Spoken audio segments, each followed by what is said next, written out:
Hemos estado realizando una serie, como ya algunos saben, los martes, que hemos titulado La Biblia en su contexto. La Biblia en su contexto. Y es importante que cuando vamos a la palabra de Dios, entendamos que la palabra ha sido dada en un contexto específico para que nosotros lo estudiemos y podamos escudriñar lo que realmente quiere decir cada pasaje bíblico. Hemos estado viendo diferentes textos que han sido de pronto malinterpretados o mal utilizados en algunos lugares, pero la idea es que podamos aplicar los principios hermenéuticos para llegar a una adecuada interpretación de lo que enseña la palabra de Dios. Hoy vamos a estar hablando acerca de un texto que es tal vez uno de los que más han utilizado para afirmar que la Biblia es machista, que la Biblia de pronto denigra a la mujer y hace que o la coloca en un lugar inferior a los hombres. Vamos a estar leyendo un texto que está en Primera de Timoteo, capítulo 2, que cuando lo leemos así de primera mano, puede parecer que hay como algún tipo de discriminación ahí, pero cuando miramos el texto en su contexto, vamos a ver que lejos de ser un pasaje machista, realmente en su contexto hubiese sido más bien un texto feminista. Vamos a leerlo. Primera de Pedro, capítulo 2, versículo 11, dice ahí la palabra del Señor. La mujer aprenda en silencio, con toda sujeción, porque no permito a la mujer enseñar ni ejercer dominio sobre el hombre, sino estar en silencio. Vamos a orar y a pedir la dirección del Señor en este estudio. Padre, queremos pedirte, Señor, que seas tú guiándonos a través de este pasaje, Señor, que ha sido muy controversial a lo largo del tiempo. Hay muchas personas que se han llevado una perspectiva incorrecta de lo que tú has diseñado para el hombre y para la mujer. Padre, ayúdanos a poder examinar este pasaje en su debido contexto y a poder extraer lo que tú quieres, Señor, que nosotros aprendamos y apliquemos para el día de hoy. Padre, oramos para que seas tú dirigiéndonos en este tiempo, que sea tu Espíritu Santo guiándonos a toda verdad y que sea un estudio, Señor, que sea provechoso no solamente para nuestras mentes, sino para nuestros corazones y para nuestra vida práctica, Señor. Padre, ayúdanos, te lo pedimos, Señor, en el nombre de Cristo Jesús. Amén y amén. Bueno, cuando yo leí por primera vez ese texto, también tuve un choque porque uno queda como, uy, ¿cómo así de que la mujer aprenda en silencio con toda sujeción? Vivimos en una cultura donde de una u otra manera hemos sido influenciados por lo que es el feminismo. Las mujeres están cada vez tratando de alcanzar las mismas metas que los hombres y por lo tanto cuando en la Biblia aparece algo que dice que la mujer no puede hacer, como que automáticamente pensamos, uy, eso es machismo. Uy, ¿cómo así de que la mujer no puede? ¿Por qué? ¿Acaso la mujer es inferior? Casi que tenemos esa reacción inmediatamente que vamos al texto. Pero vamos a mirar, hermanos, porque es importante, como hemos estado hablando, siempre mirar el contexto. Entonces vamos a empezar leyendo Primera de Timoteo capítulo 2, desde el versículo 9, y vamos a avanzar ahí hasta el versículo 15 para ver qué es lo que Pablo está diciéndole puntualmente aquí a Timoteo. Primera de Timoteo capítulo 2, versículos del 9 al 15, ahí tenemos el contexto inmediato, vamos a leerlo. Dice, asimismo, que las mujeres se atavíen de ropa decorosa, con pudor y modestia, no con peinado ostentoso, ni oro, ni perlas, ni vestidos costosos, sino con buenas obras, como corresponde a mujeres que profesan piedad. La mujer aprenda en silencio, con toda sujeción, porque no permito a la mujer enseñar ni ejercer dominio sobre el hombre, sino estar en silencio. Porque Adán fue formado primero, después Eva. Y Adán no fue engañado, sino que la mujer, siendo engañada, incurrió en transgresión. Pero se salvará engendrando hijos si permaneciere en fe, amor y santificación con modestia. Con ese último texto es importante también aclararlo porque habla de salvación y uno podría pensar, entonces la mujer solamente se puede salvar engendrando hijos. Pero si miramos el contexto, está hablando de la naturaleza de Eva. Cuando Eva asumió el liderazgo en el jardín del Edén, vemos que fue un desastre, ¿cierto? Pero aquí dice que la mujer se puede salvar de eso, de esa mala imagen de Eva, engendrando hijos, permaneciendo en fe, amor y santificación con modestia. Esas cualidades hacen que la mujer sea restaurada en cuanto a su posición de influencia en la iglesia. Entonces, bueno, vamos a mirar qué es lo que está hablando aquí Pablo a Timoteo. Él está dando instrucciones específicas acerca de cómo debía llevarse lo que era la iglesia de Éfeso. Primera de Timoteo, y lo vamos a ver más adelante, fue escrita a este joven pastor para que él supiera cómo debía organizar la iglesia de Éfeso que estaba a su cargo.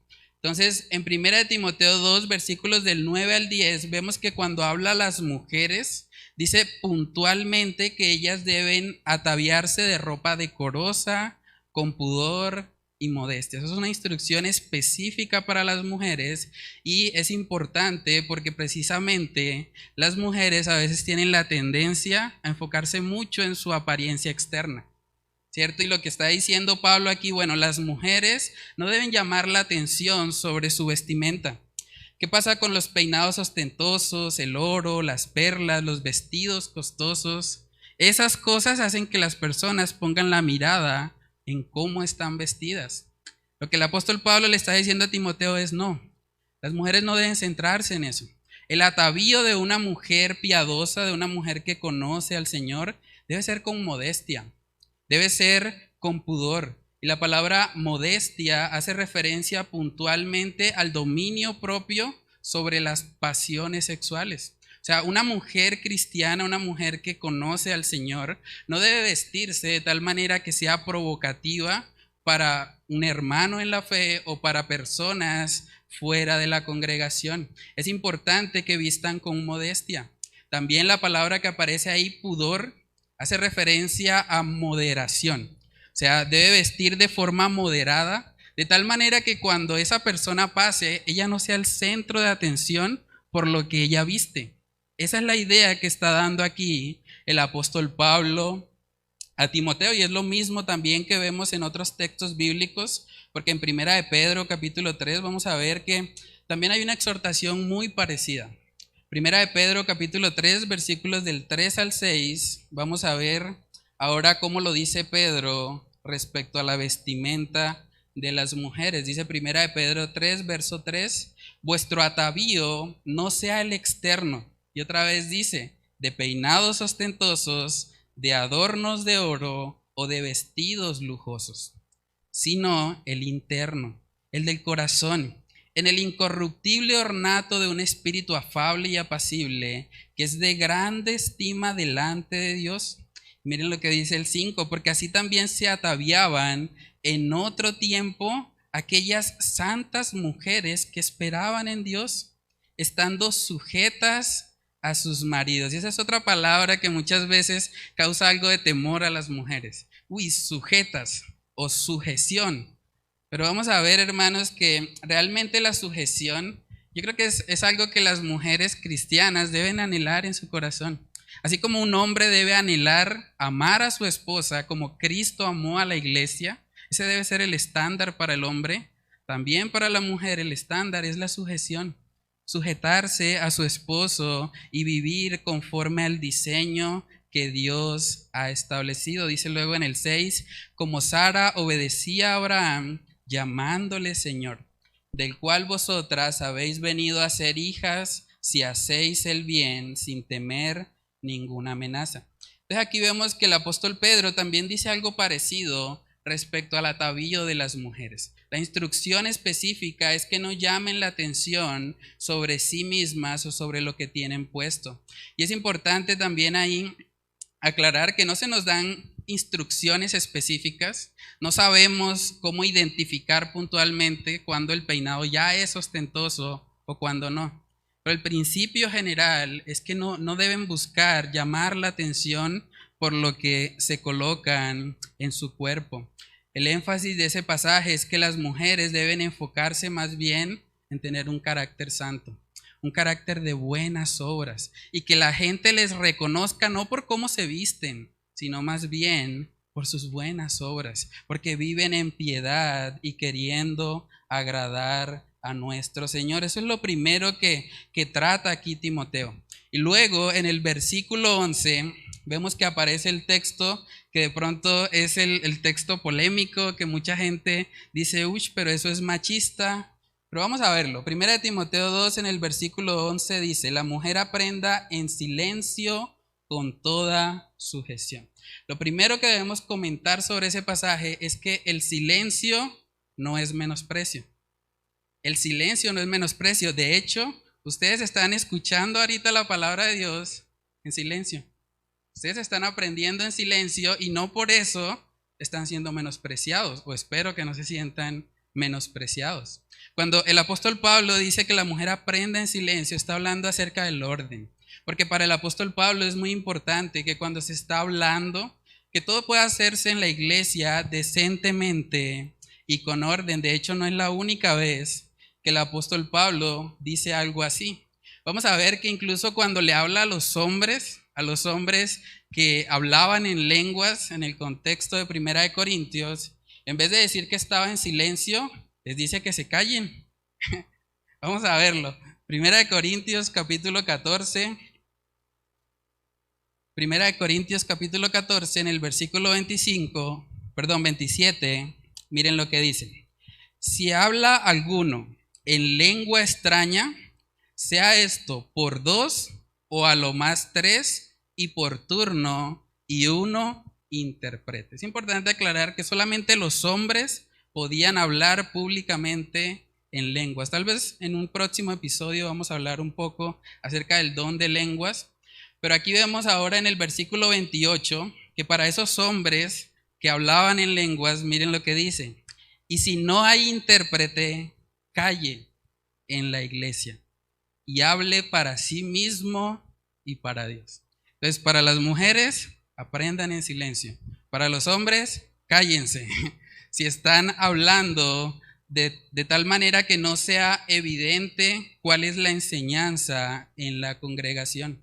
Ellos debían callarse para poder escuchar a los otros que estuviesen hablando en lenguas y que el intérprete estuviese enseñando a la congregación. Entonces, hermanos, el hecho de que diga que aprenda en silencio, no debemos tomarlo como un ataque a la mujer o que el apóstol Pablo quiera denigrarla, para nada. Es más bien una cuestión de orden. Ahí en Primera de Corintios también en el versículo 14, él les exhorta a los creyentes a que todo sea hecho decentemente y con orden. Decentemente y con orden, porque cuando hay ese orden, cuando una sola persona está hablando, podemos todos ser edificados. Y es lo mismo que pasa hoy por hoy en las iglesias. Entonces, lo primero que debemos aclarar es eso. Lo segundo es que el texto que aparece ahí de Primera de Timoteo 2:11 en el idioma original es un imperativo. Cuando ahí dice la mujer aprenda en silencio, no es una sugerencia. Es un mandato. Las mujeres deben aprender.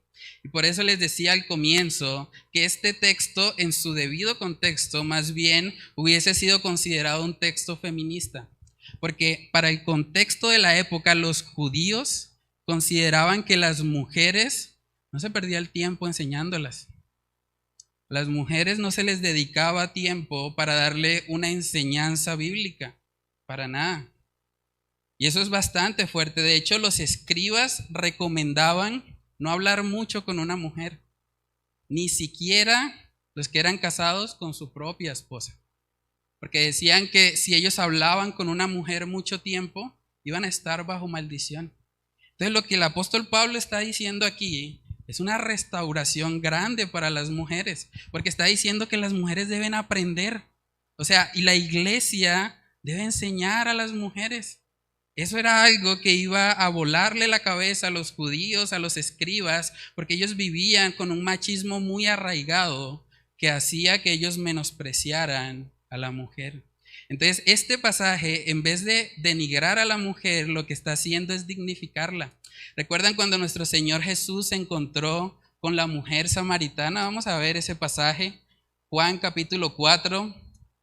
Vemos que Jesús se encuentra con una persona que es doblemente rechazada. Ella era rechazada por el hecho de ser mujer y también por su nacionalidad, porque era samaritana. Y vemos que cuando los discípulos vieron, los discípulos también estaban influenciados por esta manera de pensar. Cuando ellos vieron a Jesús hablando con una mujer samaritana, ellos se sorprendieron. Vamos a verlo. Juan capítulo 4, verso 27. Dice ahí la palabra del Señor: en esto vinieron sus discípulos y se maravillaron de que hablaba con una mujer. Sin embargo, ninguno dijo: ¿qué preguntas o qué hablas con ella? Es curioso porque los discípulos estaban muy impactados. Hablar con una mujer de por sí era algo que no hacían ninguno de los judíos ni fariseos de la época, y hablar públicamente, de tal manera que todos vieran, era algo que tenía un gran impacto en la sociedad. Pero hermanos, Jesús vino precisamente para dignificar a la mujer. Y vamos a hablar más de eso. De hecho, en Juan capítulo 4 vemos que Jesús no solamente habló con la mujer samaritana, Jesús enseñó a la mujer samaritana. Vamos a verlo. Ahí mismo en Juan capítulo 4, en el versículo 21, miren lo que dice.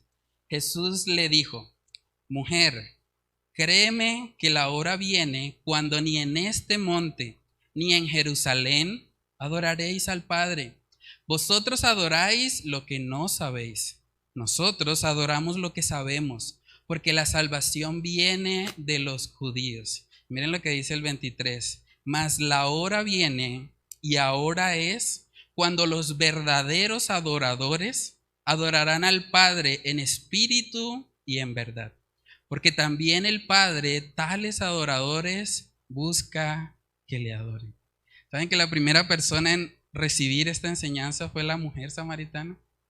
Jesús enseñó a una mujer. Increíble, eso era algo que en su contexto era impensado. Pero vemos que Jesús no se dejaba llevar por los prejuicios de la época. Jesús dignificó a la mujer. Entonces, hermanos, este texto de Primera de Timoteo capítulo 2, versículo 11, realmente está dando un mandato de Pablo a Timoteo de que la mujer debe aprender. La mujer debe ser enseñada, debe ser instruida, debe crecer en el conocimiento de Dios. Debe aprender en silencio con toda sujeción. Y también es importante aclarar el tema de la sujeción. Hablamos hace poquito en la reunión de parejas de lo que no es la sujeción. Si usted quiere llevar una hojita de ese estudio, ahí lo tenemos. Este sábado tuvimos nuestra reunión de parejas y fue un tiempo muy especial en el que estuvimos hablando precisamente de los roles que cada uno cumple en el matrimonio. Hablamos de los mandamientos para los esposos y los mandamientos para las esposas. Pero realmente, hermanos, la sujeción no es una palabra que debe atemorizar a las mujeres cristianas, menos aún si el Señor les ha concedido la gracia de tener un esposo creyente. Porque el mandato para el esposo es que debe amar como Cristo amó a la iglesia y se entregó a sí mismo por ella. Entonces, sujetarse a un hombre así realmente no sería muy difícil. Es un hombre que está buscando continuamente el bienestar de su esposa. Ahora, es importante también que cuando llegamos a pasajes así, entendamos que el que está diciendo que la mujer aprenda en silencio es el Señor a través del apóstol Pablo. Realmente nosotros no podemos, los hombres no podemos acercarnos a las mujeres y decirle: usted aprenda en silencio, porque nosotros no somos el Espíritu Santo. Lo mismo que pasa cuando hablamos de los roles del hombre y la mujer. La mujer no debe acercarse al hombre y decirle: tú debes amarme como Cristo amó a la iglesia. Realmente Dios es el que da ese mandato y nosotros no somos el Espíritu Santo. Entonces lo que hacemos es llevar a las personas a la palabra, pero no podemos imponerles eso. Entonces es importante, aquí dice la mujer aprende en silencio, no dice que los hombres hagan que las mujeres aprendan en silencio. Es el Señor el que manda directamente a las mujeres a hacer eso, y precisamente, como ya hablamos, está relacionado con el orden y la atención que eso les va a facilitar para poder aprender la palabra. Luego vemos en el versículo 12 que aparece el siguiente texto que ha sido también muy polémico. Primera de Timoteo capítulo 2, en el versículo 12 dice: porque no permito a la mujer enseñar, ni ejercer dominio sobre el hombre, sino estar en silencio. Cuando uno llega a un pasaje así, uno dice, uy, pero ¿cómo así de que la mujer no le permiten? ¿Por qué? Y la cultura en la que estamos muchas veces promueve eso. Pero vamos a ver las razones que da ahí el apóstol Pablo de por qué él no permite a la mujer enseñar ni ejercer dominio sobre el hombre. Versículo 13 dice, porque Adán fue formado primero, después Eva. Porque Adán fue formado primero, después Eva. Eso nos muestra que es el orden de Dios. La primera razón por la que el apóstol Pablo dice que la mujer no puede enseñar es porque Dios lo ha diseñado así. Hay gente que cuando llega a este pasaje dice, no, es que eso eran las mujeres de esa época, pero la razón que está dando el apóstol Pablo no es cultural. No está diciendo, no, es que las mujeres en Éfeso son complicadas, pero las otras que son más mansas, ellas sí pueden enseñar. No dice eso. Dice que la razón por la que no deben hacerlo es porque Adán fue formado primero. Ahora, ¿quién formó a Adán primero? Fue Dios.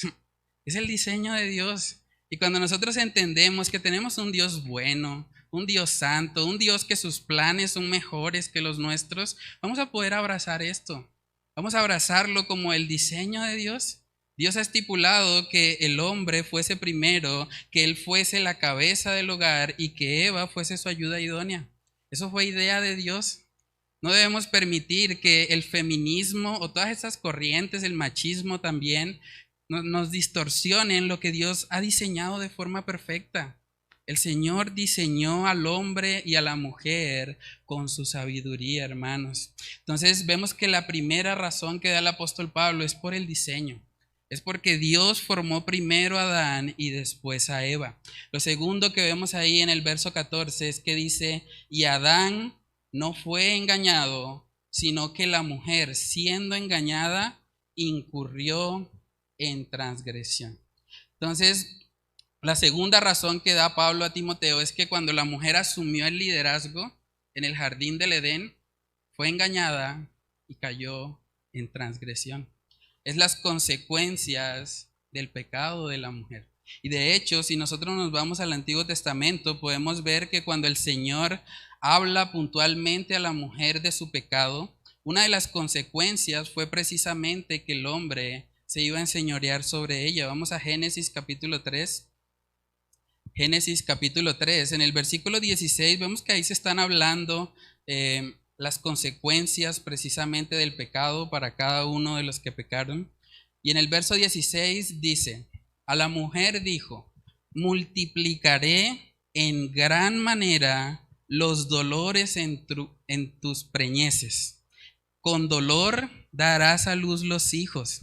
Voy a hacer una pausa ahí. ¿Sabían ustedes que el mamífero que más siente dolor al momento de tener un bebé es el ser humano? Es la consecuencia del pecado. El Señor lo ha establecido así. Luego dice, y tu deseo será para tu marido y él se enseñoreará sobre ti. La palabra deseo que aparece ahí en otras traducciones es que su voluntad estará sujeta a la de su marido y que él se enseñoreará de ti. Quiere decir que el hombre va a ser la autoridad. Entonces, si el hombre va a ser la autoridad, por eso vemos acá en Primera de Timoteo 2 que dice que no se le permite a la mujer enseñar. Y es importante aclarar, el texto que está ahí en Primera de Timoteo no está diciendo que Adán es mejor que Eva. No está diciendo que Adán actuó correctamente. Para nada. De hecho, Eva fue engañada. Adán pecó voluntariamente. Si miramos en Romanos capítulo 5, dice que el pecado entró en el mundo por Adán. Entonces, la Biblia no justifica a Adán como alguien más espiritual que Eva. Lo que nos está diciendo es que la mujer tiene esa tendencia a ser engañada. y que cuando ella fue engañada incurrió en transgresión. Y esas son las razones que el apóstol Pablo está dando puntualmente de por qué no permite a la mujer enseñar. Y cuando nosotros entendemos eso, hermanos, vamos a darnos cuenta que realmente eso no es machismo, para nada. Realmente eso es el diseño de Dios. Entonces, a manera de resumen, el contexto inmediato nos ha mostrado que las mujeres cristianas deben vestirse con pudor y con modestia, sin enfocarse tanto en lo externo, sino más bien en lo interno. También dice ahí que las mujeres, al igual que los hombres, deben aprender en la congregación. Y si dos hombres quieren enseñar al tiempo, también debe callarse el que esté hablando. Lo otro que vimos fue que la mujer no debe enseñar ni ejercer autoridad pública sobre el varón. Ahora, también es importante aclarar que Primera de Timoteo fue escrita a un joven pastor para una iglesia en sí. Porque hay gente que ha tomado este pasaje para decir, no, las mujeres no pueden ser docentes porque están enseñando. Pero realmente no tiene nada que ver con eso. El contexto que está lidiando aquí el apóstol Pablo es el contexto de la iglesia y de la enseñanza pública de la palabra de Dios. Vamos ahora a abrir un poco el círculo, vamos a el contexto de todo el libro.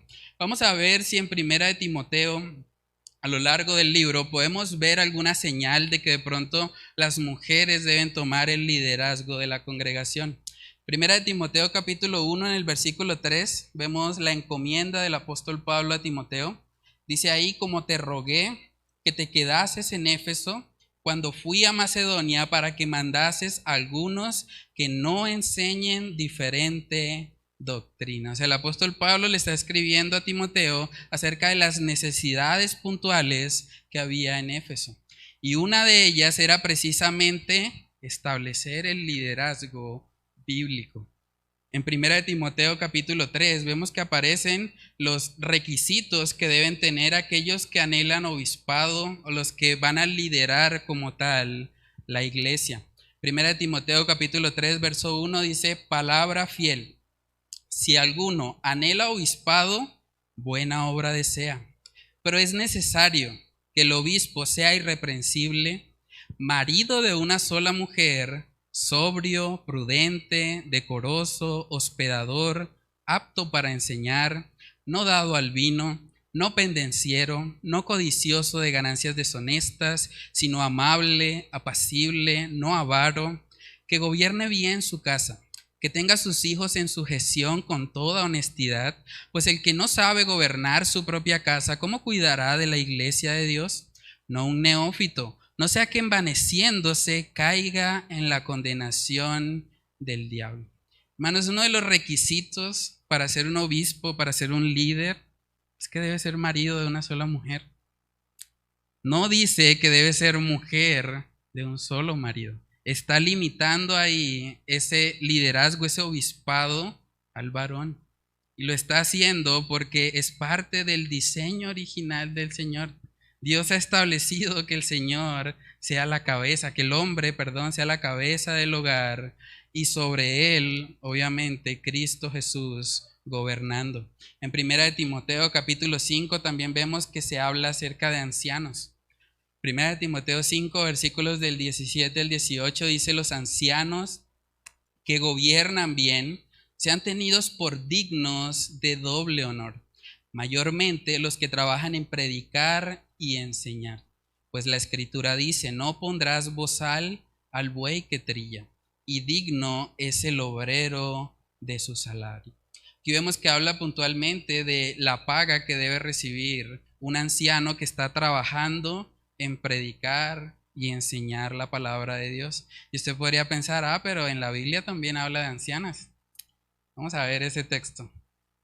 Tito capítulo 2, vamos a leer los versículos del 3 al 7. La Biblia sí habla de ancianas, pero precisamente les da una función específica. Tito capítulo 2, verso 3 dice, las ancianas asimismo sean reverentes en su porte, no calumniadoras, no esclavas del vino, maestras del bien, que enseñen a las mujeres jóvenes a amar a sus maridos y a sus hijos, a ser prudentes, castas, cuidadosas de su casa, buenas, sujetas a sus maridos, para que la palabra de Dios no sea blasfemada. ¿Sí? Entonces, aquí vemos una vez más que se repite el asunto de la sujeción. Yo las animo a las mujeres, ustedes pueden buscar en la Biblia en una concordancia cuántas veces habla de la sujeción como una virtud.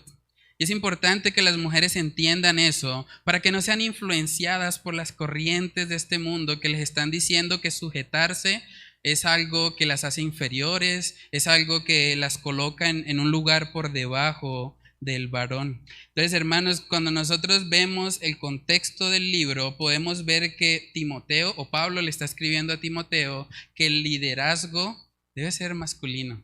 Cuando Pablo le escribe a Tito respecto a las ancianas, le dice que las ancianas deben enseñar a otras mujeres. ¿Para qué? Para que ellas puedan amar a sus maridos y vivir de tal manera que la palabra de Dios no sea blasfemada. Lo tercero que vamos a estar mirando hoy es que debemos evaluar el análisis de toda la Biblia. Vamos a mirar si en toda la Biblia podemos encontrar algún pasaje bíblico donde aparezca que una mujer está ejerciendo el pastorado. Vamos a mirar ahí, vamos a mirar Génesis capítulo 29. Génesis capítulo 29. En el versículo 9 aparece el único texto en toda la Biblia que menciona a una pastora. Génesis capítulo 29, en el versículo 9 dice ahí la palabra del Señor. Mientras él aún hablaba con ellos, Raquel vino con el rebaño de su padre porque ella era la pastora. Es increíble que hay gente que ha tomado ese texto para tratar de afirmar que hay mujeres pastoras hoy. El mismo texto está diciendo que era el rebaño de su padre. O sea, vamos a decir que la iglesia es el rebaño del papá de Raquel. Realmente no tiene ningún sentido. Cuando vemos que aparece una pastora en la Biblia, es una pastora de ovejas y es un rebaño de ovejas, y no podemos espiritualizar esos pasajes. Hemos hablado acerca de eso. No se trata de ir a los textos del Antiguo Testamento y decir, no, pues como dieron 7 vueltas en Jericó, pues yo doy 7 vueltas a la manzana y la propiedad es mía. ¿Eso de dónde lo sacan? La Biblia nunca enseña ese tipo de cosas. Entonces, hermanos, el único texto donde aparece algo relacionado a un pastorado femenino es acá, y está hablando de una pastora de ovejas. Lo otro que podemos resaltar ahí, o el otro pasaje también que se utiliza mucho para hablar de este tema del pastorado femenino, está en Gálatas. Vamos a ir a Gálatas capítulo 3. Gálatas capítulo 3, en el versículo 28, vemos que hay un texto también que utilizan muchas veces para tratar de afirmar eso. Gálatas 3:28 dice, ya no hay judío ni griego, no hay esclavo ni libre, no hay varón ni mujer, porque todos vosotros sois uno en Cristo Jesús. Mucha gente ha dicho, si ves que ya no hay varón ni mujer, ya todos somos uno en Cristo Jesús, entonces todos hacemos lo mismo. Pero bajo esa misma lógica, una persona que sea griega podría ir al aeropuerto y decir, ya yo no soy griego, déjeme pasar, yo no tengo visa, pero yo puedo. O alguien que sea esclavo, que sea un trabajador, trayéndolo a este contexto, le podría decir a su jefe, no, es que ya no hay trabajador ni jefe. No, ya todos somos uno. Por supuesto que eso no es lo que está enseñando el texto bíblico. El texto bíblico nos está hablando de que en Cristo Jesús no hay acepción de personas. Cualquiera que se arrepiente y crea en Cristo puede ser salvo, sin importar su nacionalidad, sin importar si tiene trabajo o no, si es esclavo o libre, y sin importar si es un hombre o una mujer. Entonces, los textos que habitualmente se utilizan para defender un pastorado femenino realmente no están establecidos en su contexto. Entonces vale la pena preguntarnos, bueno, pero si la mujer no puede ser pastora, entonces ¿qué puede hacer? Vamos a verlo, Proverbios capítulo 6, en el versículo 20, dice, guarda, hijo mío, el mandamiento de tu padre, y no dejes la enseñanza de tu madre. Les pregunto, ¿cómo hace una mamá para enseñar a sus hijos si primero no ha aprendido?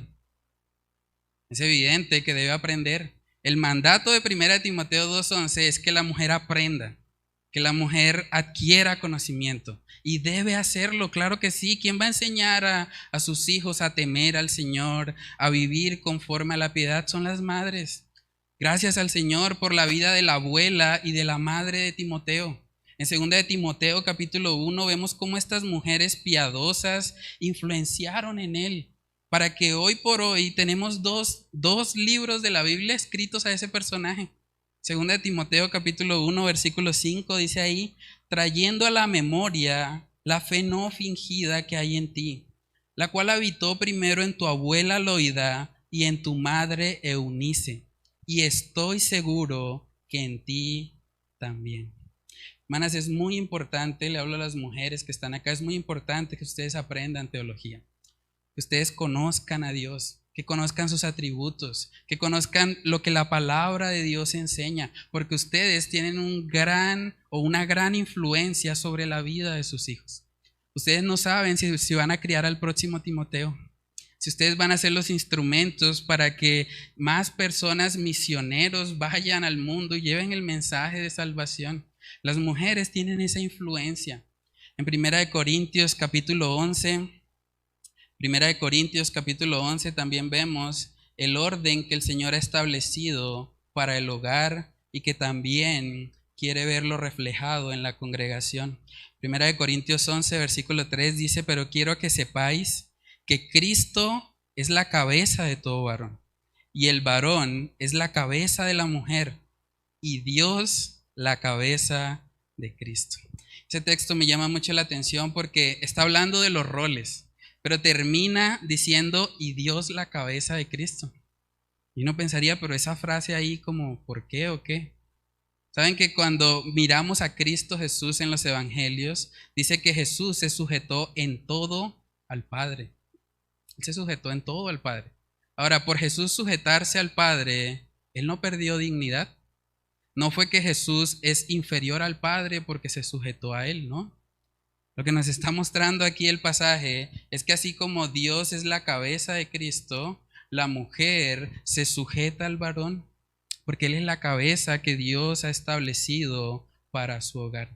Imagínense lo complicado que sería, por ejemplo, para una mujer pastora. Vamos a imaginarnos eso. Una mujer pastora dice: bueno, yo llego a la iglesia y yo soy la autoridad, porque soy la pastora. Y en el hogar, 1 Corintios 11:3 dice que la cabeza es el varón. Entonces esa mujer pastora tendría que en el hogar cambiar de rol. En el hogar el marido es la cabeza, y luego cuando llega a la iglesia, entonces ahora ella es la cabeza. ¿Se imaginan la cantidad de problemas que eso traería? Por eso es que muchas de esas mujeres pastoras quieren estar siempre en la iglesia, porque ahí ellas mandan, ahí ellas son la autoridad. Pero si vemos, hermanos, el diseño de Dios para el hogar es que el hombre sea la cabeza. Y eso no quiere decir, vale la pena aclararlo, que los hombres seamos más inteligentes que las mujeres o que tengamos más capacidades. Yo sé que hay mujeres que podrían predicar mucho mejor que yo, pero realmente no se trata de eso. Se trata del diseño de nuestro Dios, de cómo Él lo ha establecido. El feminismo, hermanas, le ha hecho creer a las mujeres que son inferiores y no hacen lo mismo que los hombres. Pero eso no es lo que la Biblia enseña para las mujeres. Hay una frase que me llama mucho la atención. La frase dice que la mujer no fue creada para hacer todo lo que hace un hombre. La mujer fue creada para hacer todo lo que un hombre no puede hacer. Hermanas, la influencia que tienen las mujeres en los hijos es algo especial que el Señor les ha dado y que deben aprovechar para la gloria de nuestro Dios. A lo largo de toda la Biblia vemos que el Señor dignificó a la mujer. ¿Saben que las primeras testigos de la resurrección fueron un grupo de mujeres? Fueron las primeras en ir y testificar que Jesús había resucitado. También vemos que la Biblia manda a los líderes de la iglesia, como acabamos de verlo, a que enseñen a las mujeres. El Señor está interesado en que las mujeres aprendan y crezcan en su comunión con el Señor. También, hermanos, la Biblia dice en el contexto del matrimonio que los maridos deben amar a sus esposas como Cristo amó a la iglesia. Busquen todas las demás religiones del mundo, miren los musulmanes, los hinduistas, y busquen cuál religión dice al hombre que debe morir por su esposa. No lo hay.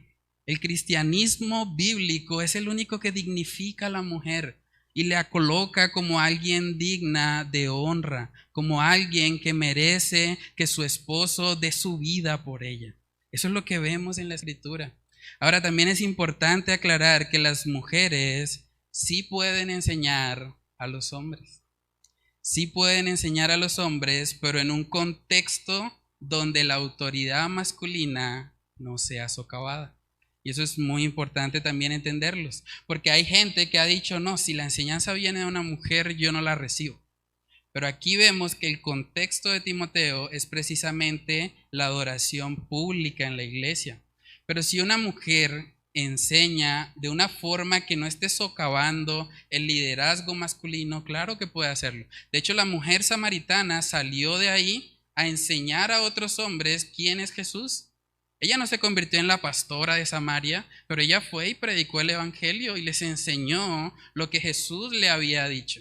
Entonces eso es muy importante también. En el Antiguo Testamento y también en el Nuevo vemos mujeres enseñando a hombres, pero siempre en un contexto donde no se está sobrepasando la autoridad del varón. Vamos a 1 Samuel, capítulo 25, para ver cómo una mujer le habló al personaje tal vez más importante de esa época. 1 Samuel, capítulo 25, versículos del 21 en adelante. Dice ahí la palabra de Dios. Y David había dicho, ciertamente en vano he guardado todo lo que éste tiene en el desierto, sin que nada le haya faltado de todo cuanto es suyo. Y él me ha vuelto mal por bien. Así haga Dios a los enemigos de David y aún les añada, que de aquí a mañana de todo lo que fuere suyo no he de dejar con vida ni un varón. Y cuando Abigail, una mujer, vio a David, se bajó prontamente del asno y postrándose sobre su rostro delante de David, se inclinó a tierra y se echó a sus pies y dijo, Señor mío, sobre mí sea el pecado, mas te ruego que permitas que tu sierva hable a tus oídos y escucha las palabras de tu sierva. ¿Sí ven cómo esta mujer se acerca de forma muy respetuosa? Ella estaba hablando con el rey, con el personaje más importante de esa época. Ahora vamos a ver cómo responde David después de que esa mujer se acerca a hablarle para persuadirlo de que no vaya a matar a Nabal. 1 Samuel capítulo 25, verso 32. Dice, y dijo David a Abigail, ¿usted quién es para hablarme a mí que soy el rey de este pueblo? ¿Dice eso? No. Dice, bendito sea Jehová, Dios de Israel, que te envió para que hoy me encontrases. Y bendito sea tu razonamiento, y bendita tú, que me has estorbado hoy de ir a derramar sangre y a vengarme por mi propia mano. Si ven al rey David reconociendo la influencia piadosa de esta mujer, él dice, bendito sea tu razonamiento. Me convenciste de que no debía ir a matar a Nabal. Gracias a Dios por tu vida. En otras palabras, es lo que está diciendo el rey David.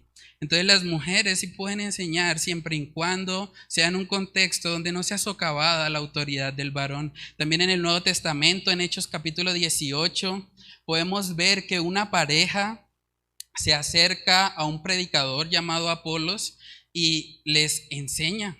Hechos capítulo 18, en el versículo 26 dice, y comenzó a hablar con denuedo en la sinagoga, pero cuando le oyeron Priscila y Aquila, le tomaron aparte y le expusieron más exactamente el camino de Dios. La palabra en el original quiere decir que le catequizaron. En otras palabras, le hicieron un discipulado, trayéndolo a este contexto. Y ahí estaba Priscila. Ella estaba ahí. Era una mujer piadosa, pero ella estaba bajo la autoridad de su esposo y no estaba socavando a Apolos de ninguna manera. Entonces, las mujeres sí pueden enseñar a los hombres siempre y cuando no estén pasando por encima de la autoridad de ellos. Hay una frase del pastor Sugel Michelén que me gusta mucho. Él dijo: lo que se prohíbe en el Nuevo Testamento es que las mujeres ejerzan la enseñanza de una forma tal que violenten el esquema de autoridad diseñado por Dios para el hogar y para la iglesia. Hermanos, cuando nosotros vamos a la palabra de Dios, es imposible no ser enseñado por mujeres. ¿Saben por qué? Porque tenemos la oración de Ana escrita en la palabra de Dios. La única forma de que un hombre no pueda ser enseñado por una mujer es que arranque todos los pasajes donde hay mujeres hablando. También vemos la oración de María, donde ella reconoce su bajeza y su necesidad del Señor. Vemos mujeres piadosas como Esther, como Ruth, y leemos sus historias en la Escritura. Pero esa es una enseñanza que ha sido dada de forma indirecta y que ayuda a que los hombres podamos mantener el rol que Dios ha establecido. En esta iglesia hemos estudiado también libros que han sido escritos por mujeres. En el Ministerio de Mujeres el año pasado estuvieron hablando acerca de un libro que se llama Mentiras que las jóvenes creen y la verdad que las hace libres. Yo tuve la oportunidad de leer ese libro y fue un libro que bendijo mi vida. Fue un libro que me enseñó. Pero no me enseñó en un contexto donde la autoridad del varón estaba siendo socavada. De forma indirecta, a través de libros, el Señor usa a las mujeres. Por eso es tan importante que las mujeres aprendan, que las mujeres estudien la palabra de Dios. Hay una historia también que me gusta mucho, Elizabeth Elliot. Ella escribió un libro que se llama La sombra del Todopoderoso. Y en ese libro ella narra cómo su esposo fue asesinado por unas tribus en Ecuador que estaban totalmente en contra del evangelio, y esta mujer, viuda de su esposo, ¿saben qué hizo? Fue a la tribu de los que asesinaron a su esposo y les compartió el evangelio de salvación.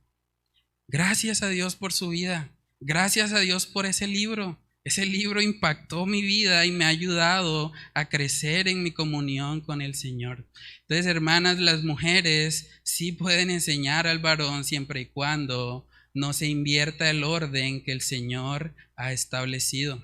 Cuando nosotros miramos a lo largo de toda la Biblia, vemos que el liderazgo siempre ha sido para el varón, pero no por eso debemos limitar a las mujeres a que nos enseñen bajo ciertos contextos. Nosotros vemos en la Biblia, tenemos 66 libros en la Biblia. Ninguno de ellos fue escrito por mujeres. Todos fueron escritos por hombres, pero dentro del contenido de esos libros hay contenido que fue producido por las mujeres. Entonces ahí vemos ese equilibrio. Jesús escogió 12 apóstoles. Ninguno fue mujer, pero también vemos que las mujeres testigos de la resurrección, que las primeras en ser testigos de la resurrección fueron las mujeres. Los ancianos que vemos que fueron ordenados en el libro de Hechos fueron hombres. Los diáconos que iban a servir a las mesas fueron hombres. Pero vemos mujeres sirviendo a la par con esos hombres y buscando realmente el beneficio de la congregación. Es importante encontrar ese equilibrio porque hay personas que han llegado al extremo incluso de decir que los hombres y las mujeres no pueden orar juntos. Yo he escuchado a personas que me han dicho: no, es que si una mujer va a orar por la ofrenda, yo me voy. Pero vamos a ver si la palabra de Dios avala eso. Hechos capítulo 1 en el versículo 13 dice: y entrados subieron al aposento alto donde moraban, miren quiénes moraban: Pedro y Jacobo, Juan, Andrés, Felipe, Tomás, Bartolomé, Mateo, Jacobo hijo de Alfeo, Simón el celote y Judas hermano de Jacobo. Está hablando de los apóstoles, todos varones. Y miren en el 14. Dice: todos estos perseveraban unánimes en oración y ruego con las mujeres y con María, la madre de Jesús, y con sus hermanos. Vemos hombres y mujeres juntos orando al Señor, unánimes, en un mismo sentir, buscando glorificar a nuestro Dios. Entonces, hermanos, es muy importante que cuando llegamos a pasajes así, no permitamos que las corrientes de este mundo nos lleven a pensar cosas que la Biblia no enseña. Pensar que la Biblia es machista es desconocerla. Es porque alguien no ha estudiado realmente lo que el Señor dice para cada uno de los géneros. Entonces, es muy importante eso. Voy a terminar leyendo un versículo bíblico que está en Romanos capítulo 12 y que yo creo que debe ser el texto que debemos llevarnos en nuestra mente para que no sean las corrientes o las filosofías de este mundo las que gobiernen nuestra manera de pensar, sino que por el contrario podamos renovar siempre por medio de la palabra de Dios nuestro entendimiento.